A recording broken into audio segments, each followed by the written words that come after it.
वक्त की बड़ी खबर, कुछ ही देर में मोदी जिनपिंग के बीच मुलाकात होगी, बातचीत होगी। कज़ान में कई अहम मुद्दों पर यह वार्ता दोनों देशों के बीच होनी है। 5 साल के बाद दोनों देश आपस में मिल रहे हैं। सिद्धांत सिब्बल हमारे साथ, हमारे संवाददाता मौजूद हैं जो इस वक्त वहीं मौजूद हैं।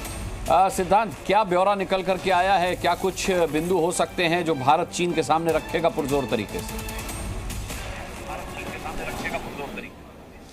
देखिए, कुछ ही देर में यहाँ कज़ान में दोनों नेताओं के बीच मुलाकात होगी और हमें पता है कि कल कॉन्फर्मेशन भारत के विदेश सचिव ने दिया था कि मुलाकात होगी।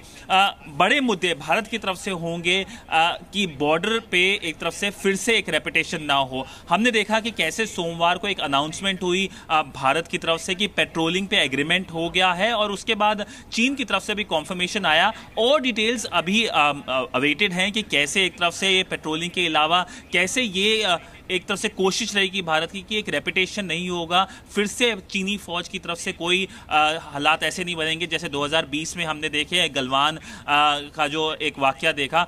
पर कहीं ना कहीं जब दोनों नेता एक साथ बैठेंगे तो बातचीत करेंगे अपॉर्चुनिटीज़ की। जैसे चाइना बड़े महीने से कह रहा है कि हमें डायरेक्ट एयर कनेक्टिविटी की ज़रूरत है चीन और भारत के बीच।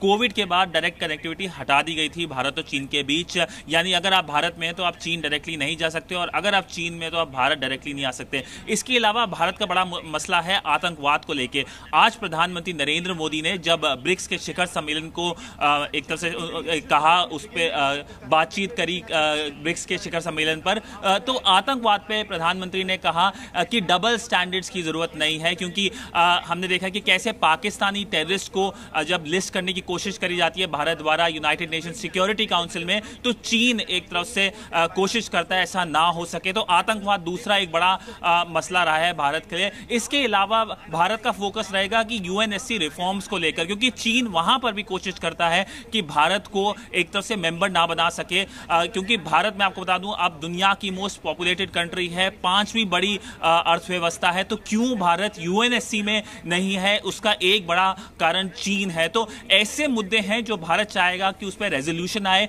एक तरफ से स्टार्ट हुई है यहाँ कज़ान के अंदर, जो होगी थोड़ी देर बाद जब दोनों नेता बैठेंगे। उसके बाद मुझे लगता है कि बहुत सारी डेवलपमेंट हो सकती है। इसके अलावा मानसरोवर की जो यात्रा है जो कोविड के बाद रुक गई थी, वो भी शुरू हो सकती है। वो बड़ी अच्छी खबर होगी बड़े श्रद्धालुओं के लिए जो मानसरोवर यात्रा जाना चाहते हैं, क्योंकि कोविड के बाद ऐसी कोई यात्रा नहीं हुई, क्योंकि रिश्ते काफी खराब हो गए थे दोनों देशों के बीच।